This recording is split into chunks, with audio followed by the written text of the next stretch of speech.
Yon. Alright. Yan. Good morning guys. Um, Pakinggan lang natin tong sinasabi ni Ato dito sa podcast nila na Anti-Supot Social Club. Ngayon ko lang gagawin tong format na to dito sa YouTube ko. Kasi napanood ko tong video ni Ato. Actually, nilang tatlo. Okay? Pero ang pag-uusapan natin dito, yung sinabi ni Ato. Okay? So, let's go.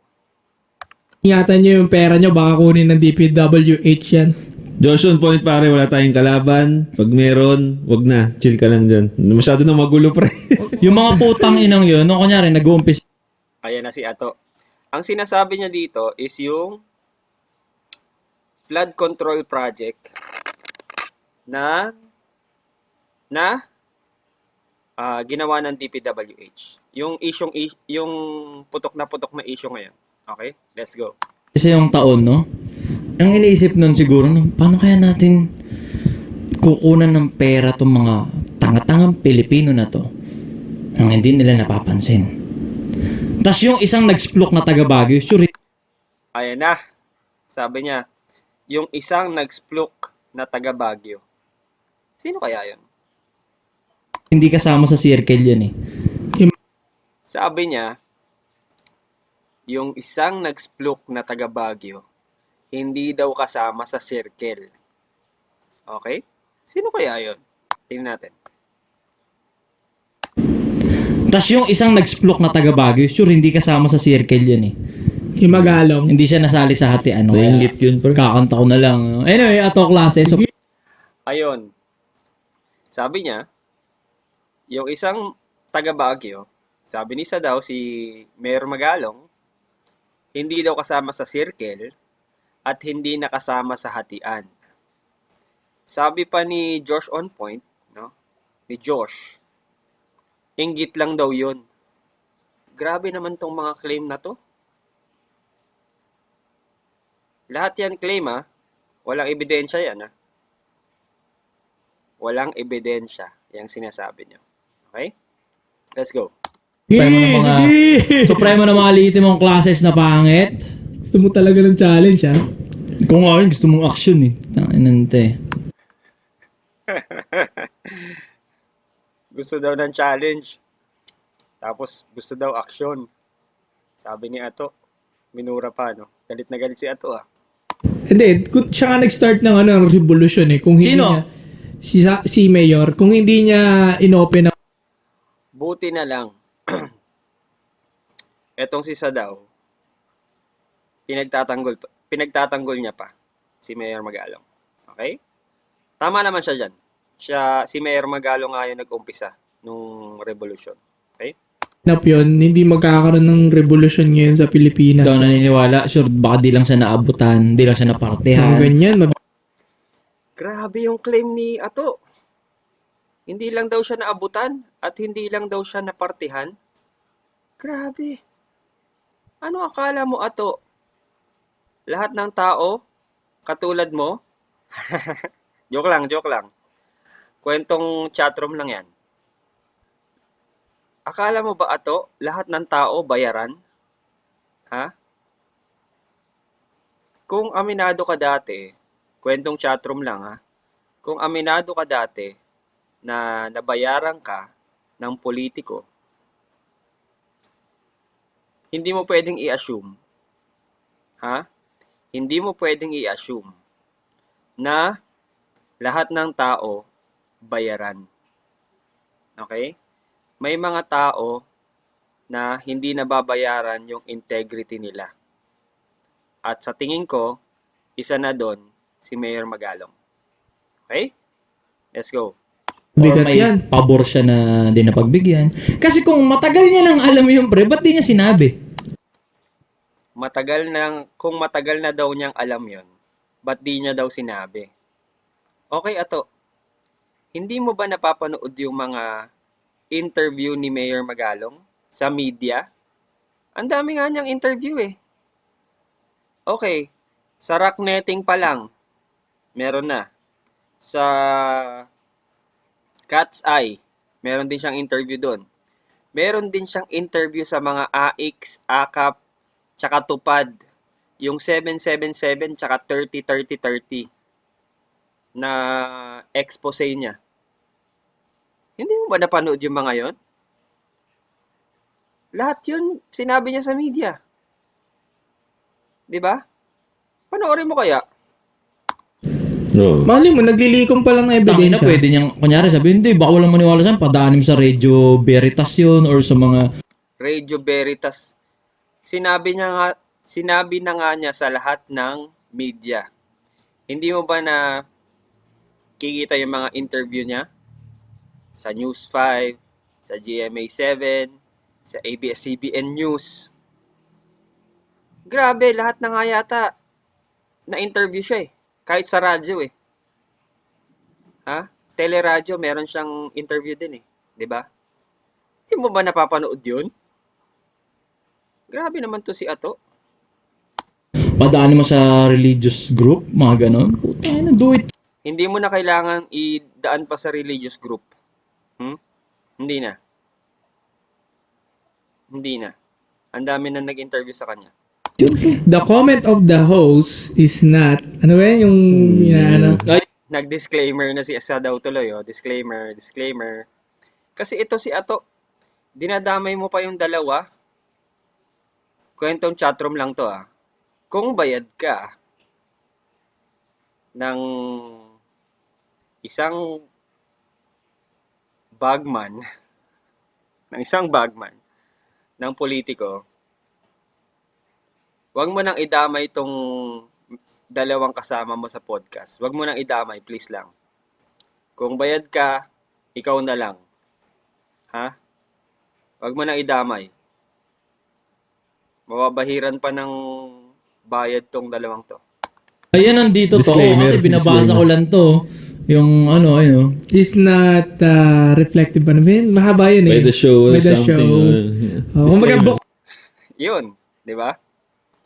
Gaano ba kataas ngayon yung bayaran, Ato? Ha? Kwentong chatroom lang din to, ha? Balita namin, 25K na lang yung bayaran para sa mga content creator. 25K na lang. Ganun na ba kababa yung integrity nyo? Ganun na ba kamura magbenta ng kasinungalingan? Ha? Magsisinungaling kayo para sa 25K? Grabe naman yan. Okay. Again, kwentong chatroom. bukod yung comment ng host sa show mismo. ang inanto ay matalsigan ng dugo. Oh. Anyway, mainit sa internet ngayon. Sino bang gustong matalsikan ng dugo? Okay. Isa pa, Ato. Sinasabi mo kay Mayor Magalong na hindi lang daw siya napartihan. Hindi lang daw siya nabigyan, no? Hindi lang daw siya napagbigyan doon sa isang pabor. Meron akong ikukwento sa iyo, ha? Ato. Merong informant dito sa community sa batas natin community, no? May informant kami na nagsabi, si BBM daw, si PBBM, nagpatawag daw ng meeting para sa mga mayors. Ito yung panahon na maingay yung 777, 30-30-30, na AX, Tupad, at AKAP na mga ayuda, no? Ito yung panahon na yun. Nagpatawag daw si BBM ng meeting sa mga mayors kasi nga umiingay na yung mga mayors, lalong-lalo na si Mayor Magalong tungkol dun sa 777. Nung pagpunta ng mga mayor dun sa lugar na yon, kung saan sila pinatawag, lumabas na Hindi si PBBM yung nagpatawag ng meeting. Ang lumabas na nagpatawag ng meeting is janjararan, si Speaker. Okay? So, galing yan sa informant namin dito sa community. Okay. Tapos, doon na daw nagkaalukan ng mga AIX, tupad, at AKAP para sa constituents ng mga mayors. Para, katulad nga ng sinasabi mo, baka ang iniisip ng congressman is hindi nakaparte yung mga mayors na to sa ayuda na yon, kaya sila nag-iingay, no? Kaya inalok ng mga ayuda na yon, yung mga mayors na yon, para tumahimik, 'di ba? Para tumahimik. Ang ginawa ni Mayor Magalong, tumanggi siya. Okay? Tinanggihan niya. Yun ba yung hindi na pagbigyan yung pabor? Ha? Tsaka, wag mong isipin na lahat ng tao kayang bayaran yung integridad nila. Kung sa'yo, kwentong chatroom lang to kung sa'yo ay nabayaran yung integridad mo, wag mong itulad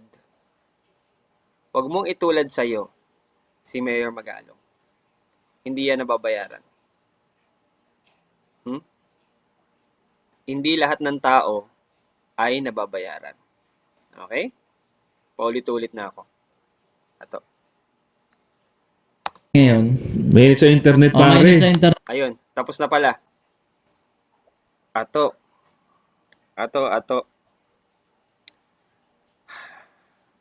Inuulit ko lang, no?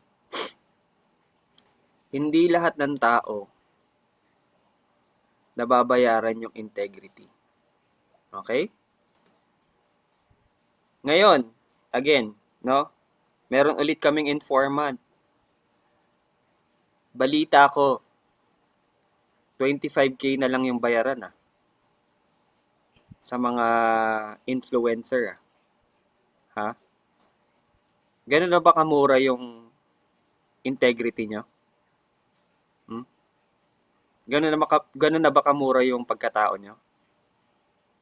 Ha? May informant lang na nagsabi sa amin, tsaka kwentong chatroom lang, no? Kung totoo man yon, ganun na ba kamura yung integrity nyo at magsisinungaling kayo? Ha? Kayo mga content creator? Ganun na ba kamura ngayon yung integrity?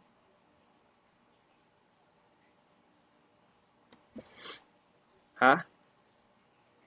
Tsaka, diyan sa video nyo, sa Anti-Support Social Club, sa bandang gitna, sabi nyo, yung mga nagpapabayad na babae, mababa yung respeto nyo. Ha?